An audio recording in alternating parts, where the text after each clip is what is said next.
বন্ধুরা company phone পাঠাচ্ছে আর চিরপরিচিত ইউটিউবাররা সেই ফোনটাকে নিয়ে শুধুমাত্র ভালো কথা বলে রিভিউ দিচ্ছে। ভালো দিক থাকলেও ভালো কথা অবশ্যই বলবে, নিশ্চয়ই সেটাই স্বাভাবিক। আর খারাপ দিক থাকলেও সেটাকে ঘুরিয়ে ভালোভাবে পরিবেশিত করা হচ্ছে। আর সেই রিভিউ দেখছে সাধারণ মানুষ, যারা নিজের কষ্টের পয়সায় একটা স্মার্টফোন, অনেক কষ্টের পয়সায় সেই স্মার্টফোনটাকে পারচেস করে। আর এক মাস যেতে না যেতেই দেখছে ফোনের মধ্যে এত সমস্যা। তারপরে যখন মার্কেটের দিকে তাকাচ্ছে দেখছে আমি মস্ত বড় ভুল করে ফেলেছি, আমি এই দামে দিয়েই এর থেকে অনেক ভালো ভালো স্মার্টফোন পেয়ে যেতাম। হ্যাঁ, ভুল করেছি। কেন করছে এরকম? আজকে একটা ফোন সম্পর্কে আলোচনা করব। ভিভো কালকে একটা নতুন ফোন লঞ্চ করেছে, V30e 5G।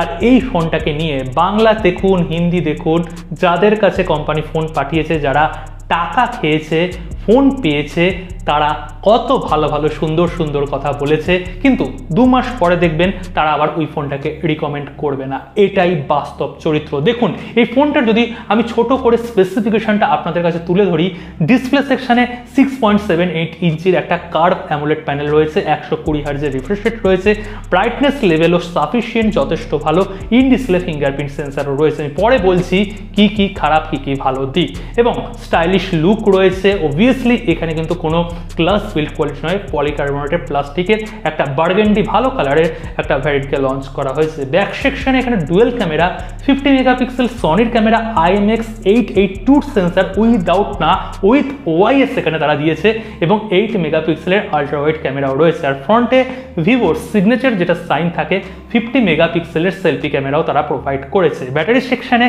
5500 mAh এর ব্যাটারি, ইনবক্স চার্জার অবশ্যই থাকছে, 44 ওয়াটের চার্জার, টাইপ সি পোর্ট রয়েছে, ডুয়েল স্টিরিও স্পিকার রয়েছে।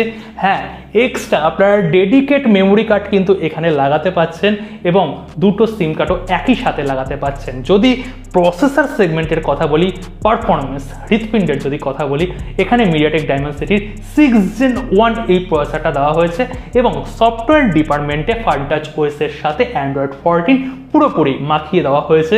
আর দুটো ভ্যারিয়েন্টকে তারা লঞ্চ করেছে, একটা 8GB র্যাম সঙ্গে 128GB, যার দাম করা হয়েছে 27,999, মানে 28,000 টাকা। এছাড়াও 8GB সঙ্গে 256GB ইন্টারনাল মেমোরি, যার দাম করা হয়েছে, হ্যাঁ, ওই 128GB বাড়ানোর জন্য আরও 2000 টাকা বেশি, 29,999, মানে ওই 30,000 টাকা। আর এখানে LPDDR4X এবং UFS 2.2 কিন্তু স্টোরেজ টাইপ ব্যবহার করা হয়েছে। এই হচ্ছে পুরো স্পেসিফিকেশন এই ফোনটার। আর ইন্ডিয়াতে কালকেই লঞ্চ হয়ে গেছে, বাংলাদেশে আনঅফিসিয়ালি আপনারা মোটামুটি পেয়ে যাবেন কয়েকদিন পর থেকে, এবং বাংলাদেশেও অফিসিয়ালি লঞ্চ হওয়ার এই ফোনটার একটা চান্স রয়েছে। বাংলাদেশে গেলে নিশ্চিন্তে আন্ডার 40,000 প্রাইস সেগমেন্ট, এবং আনঅফিসিয়ালি আরও 3-4 হাজার টাকা হয়তো তারা কম রাখবে। হ্যাঁ বন্ধুরা, ভিডিও শুরুতেই যেটা বলেছিলাম, ভালোকে ভালো খারাপকেও ভালো কথা বলা হয়েছে। দেখুন, স্পেসিফিকেশন মোটামুটি আপনাদের কাছে পৌঁছে গেছে, দামটাও পৌঁছে গেছে। এবার দেখুন, এই যে স্পেসিফিকেশন বললাম এবং দাম যেটা বললাম, এর থেকে একই দামের মধ্যে ওই 27,999 এই প্রাইসটা যদি আপনারা খেয়াল করেন, এই প্রাইসে আমরা OnePlus 11R, হ্যাঁ 11R, যেটা মোটামুটি 7-8 মাস আগে লঞ্চ হয়েছিল, ওই ফোনটা এখন আমরা পেয়ে যাচ্ছি। হ্যাঁ, এই মুহূর্তে আপনারা পারচেস করতে পারবেন অ্যামাজন থেকে। আর ওইটার মধ্যে আমরা 8 Gen 1 এর মতন প্রসেসর পাচ্ছি।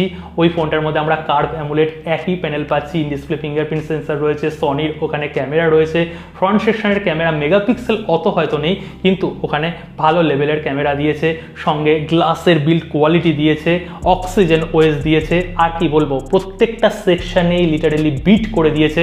প্রসেসর কোথায় 6 Gen 1 আর কোথায় 8 Gen 1, মানে আপনারা দেখুন একই প্রাইসের মধ্যে আপনারা ভালো চয়েস পাচ্ছেন। একই প্রাইস, মানে প্রাইসটা কিন্তু বেশি দিতে হচ্ছে না, একই প্রাইসের মধ্যে পাচ্ছেন। এবং যদি এই ফোনটার প্রাইস, এই ফোনটার যদি স্পেসিফিকেশন নিয়ে আমরা অন্য ফোনকে পারচেস করতে চাই, মানে এই একই মানের যদি স্পেসিফিকেশন হয়, তাহলে OnePlus-এর Nord CE4, যেটা 2 সপ্তাহ আগেই জাস্ট লঞ্চ হয়েছে, এখন ইন্ডিয়াতে বিক্রি হচ্ছে 23,000 টাকা। 23,000 টাকাতে আপনারা পেয়ে যাচ্ছেন এখানে 7 Gen 3 মতন প্রসেসর, 7 Gen 3 না 7 Gen 3 মতনই প্রসেসর পাচ্ছেন, মতন নয় 7 Gen 3 প্রসেসরটাই পাচ্ছেন। ওখানেও সনির ক্যামেরা রয়েছে, ওখানেও ভালো ওএস রয়েছে, ভালো সফটওয়্যার রয়েছে, 23,000 টাকা, তার মানে আরও 5,000 টাকা কমে কিন্তু আপনারা পেয়ে যাচ্ছেন V30Eর তুলনায় বেটার ফোন অবশ্যই, কিন্তু ওখানে কার্ভ অ্যামোলেড প্যানেল নয়, এখানে ফ্ল্যাট অ্যামোলেড প্যানেল রয়েছে, কিছুই নয়, ফ্ল্যাট কার্ভ যার যেটা চয়েস চাই হোক না কেন, কিন্তু অনেকটাই বেটার ফোন কম দামের মধ্যে পেয়ে যাচ্ছেন। আর এই ফোনটার যদি আমি নেগেটিভের ব্যাপার বলি, এই যে V30E, মানে কি বলবো, এই ফোনটার যদি পজিটিভ জিনিসটাকে বলে দিই, 50 মেগাপিক্সেলের মেন ক্যামেরা, এইটা একটু বলতে পারেন হ্যাঁ ঠিকঠাক দিয়েছে, এবং ওয়াইসের সাথে ক্যামেরাটা দিয়েছে, এটাও ঠিকঠাক রয়েছে। তা বাদে যা স্পেসিফিকেশন রয়েছে, UFS 2.2, 30,000 টাকা এই প্রাইস সেগমেন্টের মধ্যে কোনোভাবে মানা যায় না। 30,000 টাকা প্রাইস সেগমেন্টে অনেক কোম্পানি আছে 4.0 স্টোরেজ টাইপ দিচ্ছে, অ্যাটলিস্ট UFS 3.1 স্টোরেজ টাইপ দেওয়া উচিত, LPDDR4X নয় 5X এর র্যাম টাইপ দেওয়া উচিত, আর প্রসেসর তো অবশ্যই এখানে মিনিমাম 7 Gen 3 দেওয়া উচিত। 7+ Gen 3 আমি বলছি না, আমি এক্সট্রাঅর্ডিনারি প্রসেসর বলছি না, 7 Gen 3 তো দেওয়া উচিত। তো এই জিনিসগুলো তারা 7S Gen 3 তো দেওয়া উচিত। তো এই সমস্ত প্রসেসর যদি তারা প্রোভাইড করতো, তাহলে এই ফোনটাও কিন্তু আমি অবশ্যই একটা রিকমেন্ড ফোনের মধ্যে রাখতাম। এই স্টোরেজ টাইপ এবং র্যাম টাইপের জন্য এই ফোনটা 6 মাস পরেই স্লো হয়ে যাবে। হ্যাঁ, এই ফোনটাই স্লো হয়ে যাবে, কেননা নিশ্চয়ই আপনারা অ্যান্ড্রয়েড 14 বছর চালাবেন না। এই ফোনটার মধ্যে অ্যান্ড্রয়েড 15 আসবে, এটার মধ্যে অ্যান্ড্রয়েড 16 আসবে, তখন এই ফোনটা ল্যাগ করবে, তখন এই ফোনটা স্লো হয়ে যাবে, এবং ডে টু ডে কাজের ক্ষেত্রেও কিন্তু ওই রকম হবে। আর আপনারা ওই একই সেলফি ক্যামেরা তুলে আর কতদিন চালাবেন? যারা শুধুমাত্র সেলফি ক্যামেরার জন্য ভিভোরই ফোন কিনতে চায়, তারা এই ফোনটা কিনতে পারে। তা বাদে আমি কোনোভাবে সাজেস্ট করব না। এখানে OnePlus-এর 11R রয়েছে, OnePlus-এর Nord CE4 রয়েছে, এছাড়াও iQOO ডিপার্টমেন্টে যদি যান, কম দামের মধ্যে যদি আরো 10,000 টাকা কমে যদি একটা ফোন কিনতে চান, তাহলে Z9 5G এই ফোনটা আমার পার্সোনালি রিকমেন্ড আছে, 18,000 টাকায় অফার দিয়ে পাওয়া যাচ্ছে। এই ফোনটাও কিন্তু পার্সোনালি যথেষ্ট ভালো ফোন। এছাড়াও নাথিং ফোন 2 এই ফোনটা নিতে পারেন। এই ফোনটা 30,000 টাকায় এই মুহূর্তে ফ্লিপকার্টে অফারে বিক্রি হচ্ছে।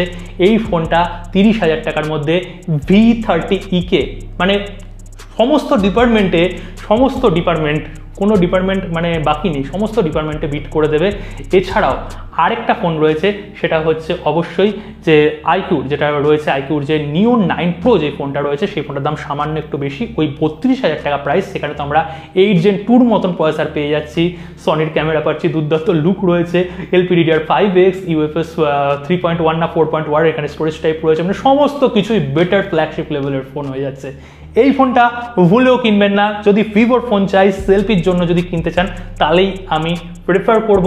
আর উল্টো পাল্টা ইউটিউবারদের ভিডিও দেখা বন্ধ করুন। বন্ধ আমি পার্সোনালি করতে বলছি না, মানে নিজে বুঝুন যে কোনটা আপনারা চান এবং কোনটা দেখছেন। মানুষ এখন যথেষ্ট সচেতন, মানুষ বুঝে যায় কোনটা ফেক রিভিউ, কোনটা অরিজিনাল রিভিউ। একটু নিজের বুদ্ধি বিচার করে ভিডিওগুলোকে ওয়াচ করুন, আপনারা নিঃসন্দেহে বুঝে যাবেন যে আজকে ভালো বলছে, সে 1 মাস 1.5 মাস পরে গিয়ে ওই ফোনটাকে রিকমেন্ড করা বন্ধ করে দেবে। আমি কিন্তু বাস্তব সত্যটা আপনাদের সামনে তুললাম, কেননা এর আগে আমি 2-3টে এমন ভিডিও দিয়েছিলাম, যেই ভিডিওতে প্রথম দিকে আমি 1-2 গালাগালি পেয়েছি, আপনার হাতে ফোন নেই তবু আপনি এই কথা কেন বলছেন, আমরা এই ফোনটা কিনেছি, এই ফোনটা যথেষ্ট ভালো। ঠিক একই ইউজার 1 বছর পরে এসে, 8 মাস পরে এসে বলছে, দাদা আপনি যেটা বলেছেন একদম কারেক্ট কথা বলেছেন। স্যামসাংয়ের কিছু ফোনের ক্ষেত্রে আমি বলেছি, এছাড়াও রিয়েলমির কিছু ফোনের ক্ষেত্রে বলেছি, যেটা সত্যি সেটাই বলেছি, যেটা মিথ্যা সেটাই বলেছি।